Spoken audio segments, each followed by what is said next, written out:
I understand. Okay. So, yes, I put the slide up and the conspiracy theories start just going. Okay. Maybe Roosevelt's still alive too. He's like 2.5. Yeah.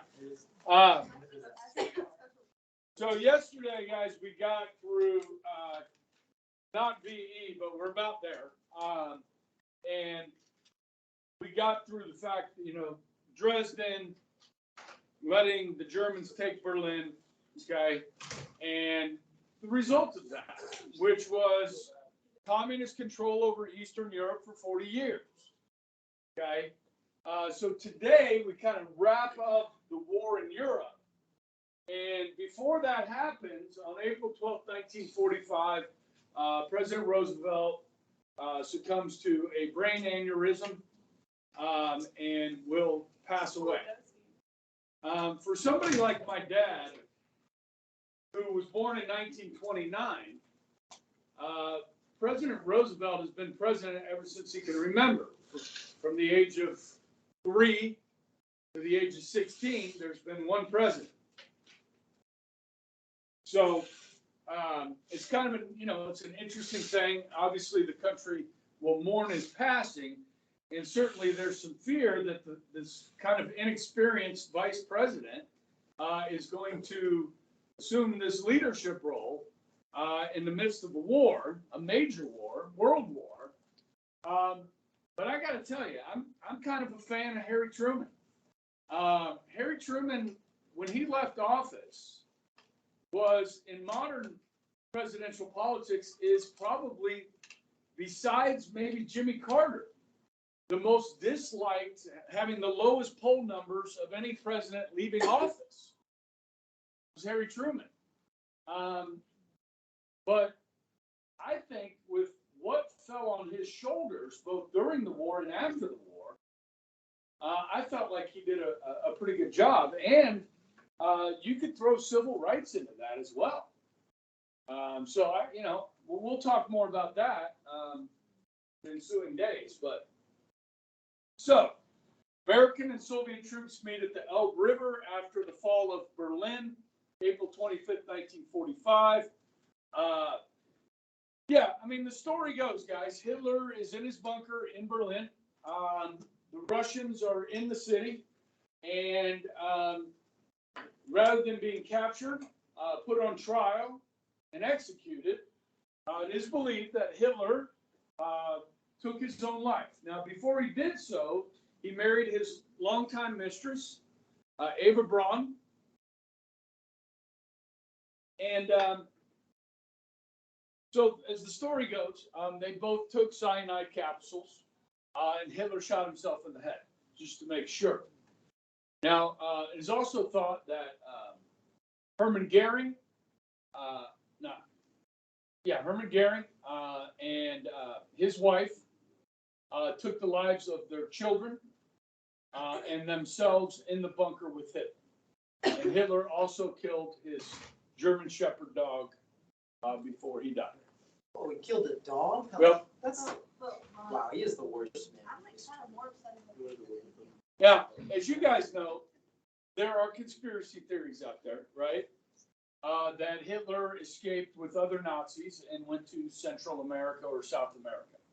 I've watched some of those documentaries. I'm not sold on that. Now, we do know that there were Nazis that escaped. And over the ensuing 70 years, we have found many of them. I watched a pretty good documentary on a guy that they called the Butcher of Buchenwald, who was also at Auschwitz. And he was found in Cleveland, Ohio. Now, we don't know for sure whether it was actually him or not. But he stood trial in Israel for his crimes, and there were eyewitnesses, survivors of Auschwitz, that said that he was the guy. And he denied it till his death, that it was him. Was he German? Yes. So there's a lot of questions about that, but there's some good documentaries on this and some good movies on this, and then some kind of cheap knockoff TV shows and series of, Nazi hunters and stuff like that. But there's some good stuff out there on this. There was a guy found in Canada just a few years ago, and he was old. I mean, he was like on his deathbed. But they figured out who he was, and they sent him back to Germany for trial. And he died during the trial. I mean, he was already really sick, but they took this pretty seriously. So I saw a documentary interviewing a Russian soldier. The instructions were to burn Hitler's body, but this Russian soldier said that they got to the bunker, found Hitler's body, buried it in an undisclosed location, and then it was moved later on. So this was a Russian soldier that said he was there. So I don't know. I don't know the truth. I don't know who does.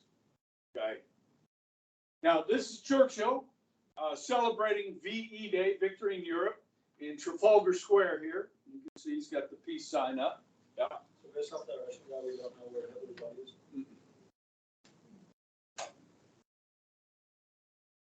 Suspicious. Yeah, and they found some of the famous Nazis that escaped. They found some in Central America. Yeah, South America. Yeah. Well, I found it on the internet.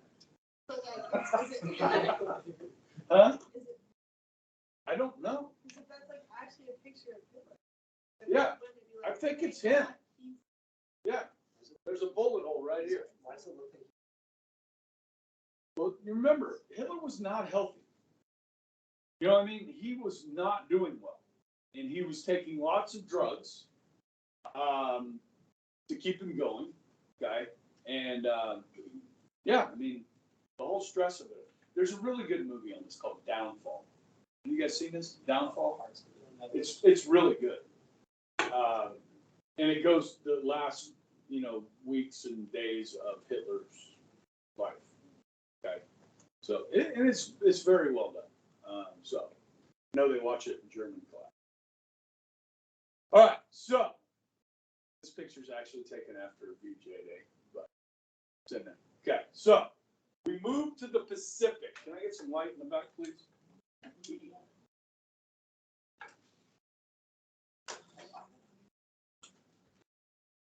Okay, so this operation in the Pacific, all right, is going to be a struggle.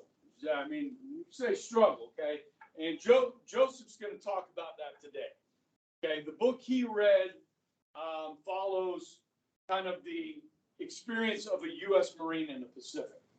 Okay, so I looked over his slides earlier today, and I'm like, this fits well with what we're talking about.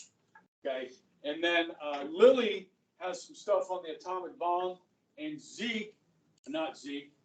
Cohen has some stuff on Unbroken, which is the Louis Zamperini story, which also coincides with all of this. Okay, and I don't know if you have a map of. I don't know if they figured out like where they crashed and where they drifted to. That would be kind of cool to see on something like this. But General MacArthur of the Army is going to be in charge of the Pacific as far as ground troops go. Okay. Admiral Nimitz, of course, we talked about with the Battle of Midway, is in charge of the U.S. Navy in the Pacific. Okay. So what they're going to be beginning to do is what's called island hopping. Now, some of the islands are more important than other islands. But the most important islands are the ones that have airstrips on them. Because if the Japanese control islands with airstrips on them, that makes our Navy vulnerable to land-based bombers, dive bombers, torpedo planes, and so forth. So we have to take back these islands. And guys, it's not going to be an easy chore. Now, some of these islands are more famous than others. Okay. And for instance, Wake Island, which is closer out towards Midway in Hawaii, we didn't take it back because it was not of strategic importance. There were Americans that were on that island that we might have been able to save that were being held by the Japanese. Now, eventually, when the war was over and we went to Wake Island, all the Americans on Wake had been killed by the Japanese. But strategically, it was not of great significance. I know in Joseph's presentation, he has Paolu in there and Okinawa are two of the big ones, okay? So I'll talk about some of the others. You see Paolu down here. And obviously, guys, you got the Philippines, okay, which was taken, by the Japanese, used to be, well, it was an American territory. And so MacArthur said when he fled the Philippines, I shall return. Okay, he will return in October. Okay, so the two that are most talked about here are Iwo Jima and Okinawa. This should be 8,000, and 12,000 troops were killed on these two islands. Now, Okinawa is unique in the sense that it has an indigenous population. There are people that live on this island. Iwo Jima, there's nobody lives on that island. But the Japanese had 3 airstrips on it. Okay? So you can see the proximity here. So first, we got to take these islands down here. I showed you a video on Guadalcanal down here in the Solomon Islands, which was early on in 1942. Okay, now we're in 1944, 45. So we're working our way across the Pacific. Okay. You can look. I don't know. Grace, do you see any keys laying around? No. Sorry. Good luck. Okay. And in the Mariana Islands, guys, there's one called Saipan. Okay. And after Joseph's presentation, we have a few minutes left. I'd like to show you this video. It's really heart-wrenching to watch. Okay. But I don't want to steal any thunder from Joe. So I'm going to, let me look at the next slide, see what I got on there. And then I'm going to probably turn it over to Joe.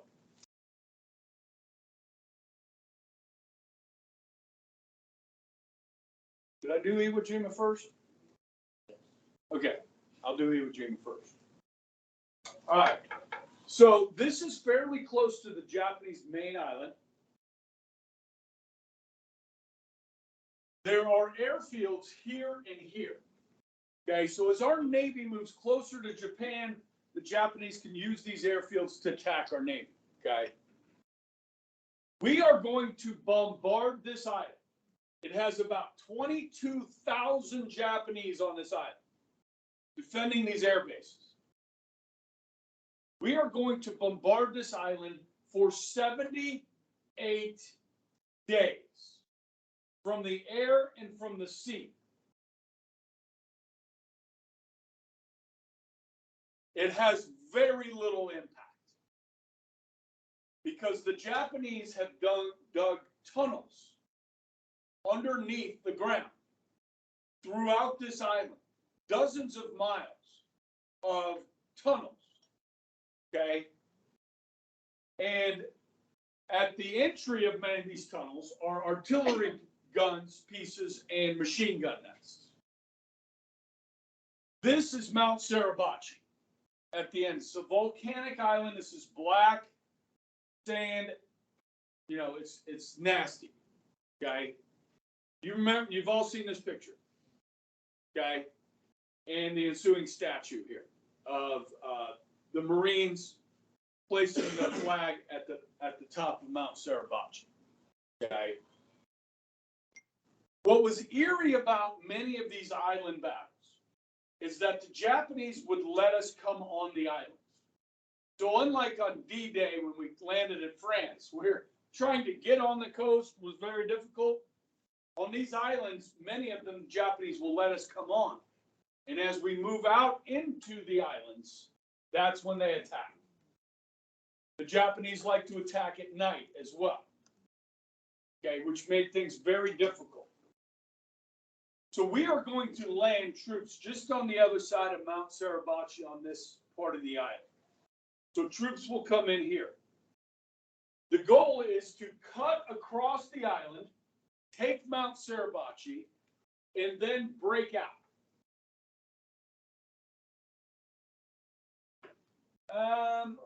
It's not huge. Okinawa is much bigger. This is a small island. Okay. Couple square miles. Now, we are successful at cutting across the island here, but as soon as we got off the black sand, the Japanese opened up on us. It's brutal. Good movie. Flags of Our Fathers. You guys seen that? Those seen that, better watch it. Okay. Now the movie Flags of Our Fathers based on a book called Flags of Our Fathers that is written about these guys that raised this flag. Okay, there were 6 men. Okay, the oldest of them was 24 years old. The rest were younger. He was the captain. The longest surviving 3 of these guys didn't make it off the island. The longest surviving of the 6 was a medic. And his name was, what was his name?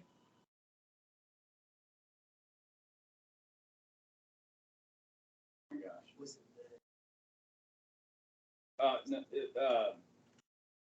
Oh gosh. Why can't I remember the name? Give me a second. Somebody look up Flags of Our Fathers author. Look, pull that up on Google real quick.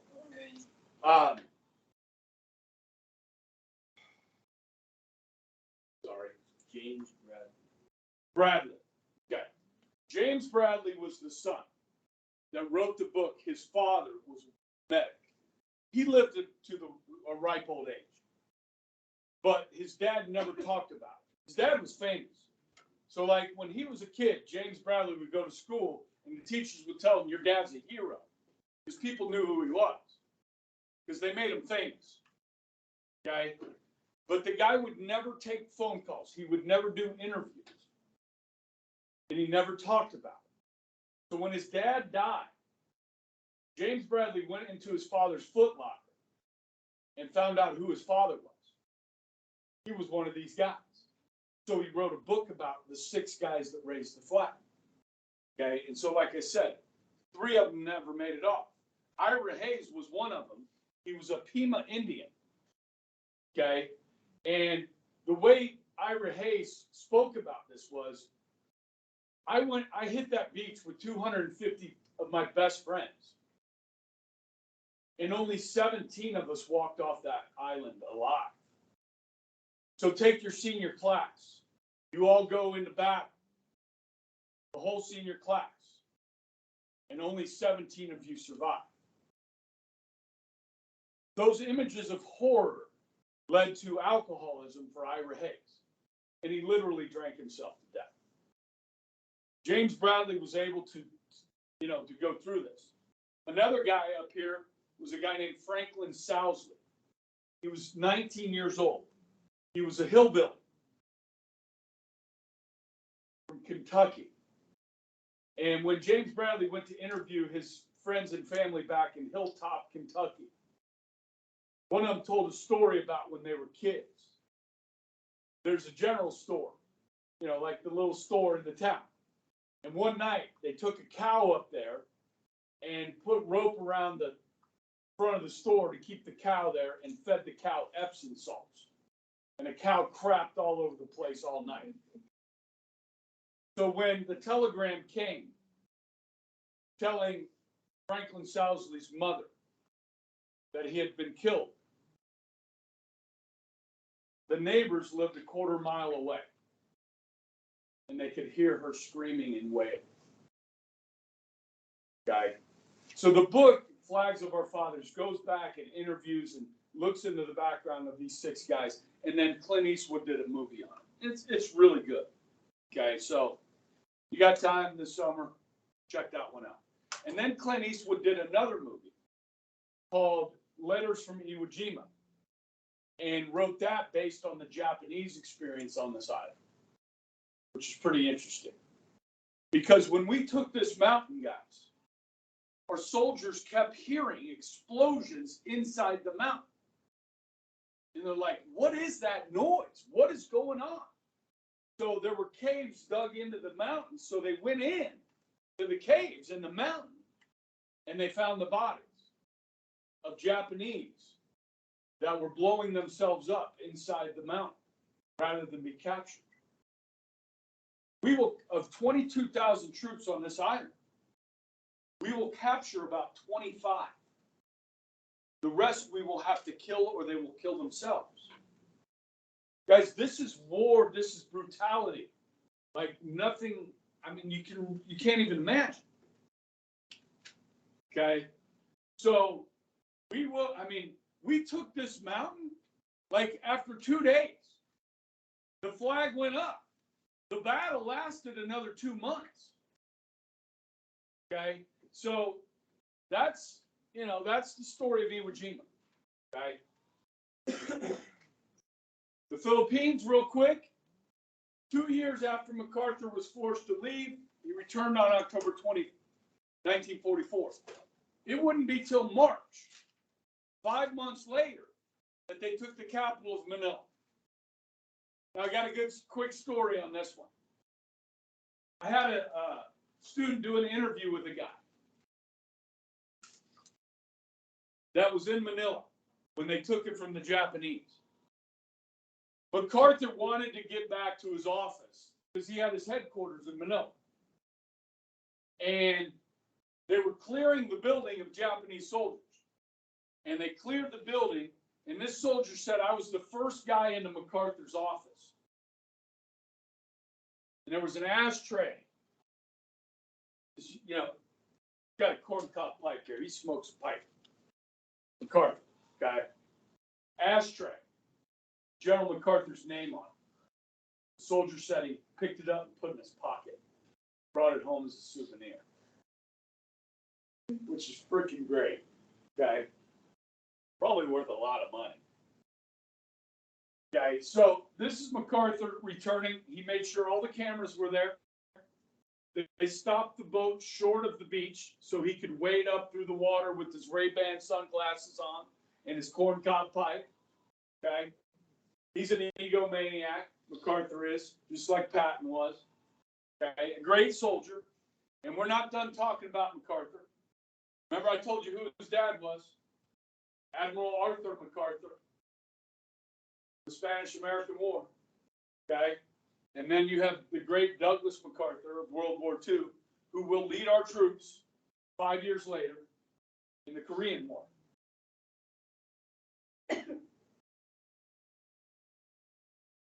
So as we move through this, I will talk about this as the Japanese become desperate. The kamikaze attacks upon our Navy, okay, which is way bigger than I ever knew until I started teaching this class and reading about it. Okay. So, remember the Tidings-McDuffie Act? We said we'd give the Philippines their independence after 12 years. That was 1934. So 12 years later, on July 4th, 1946, the Philippines will be given back their independence. Kind of ironic that their Independence Day is July 4th.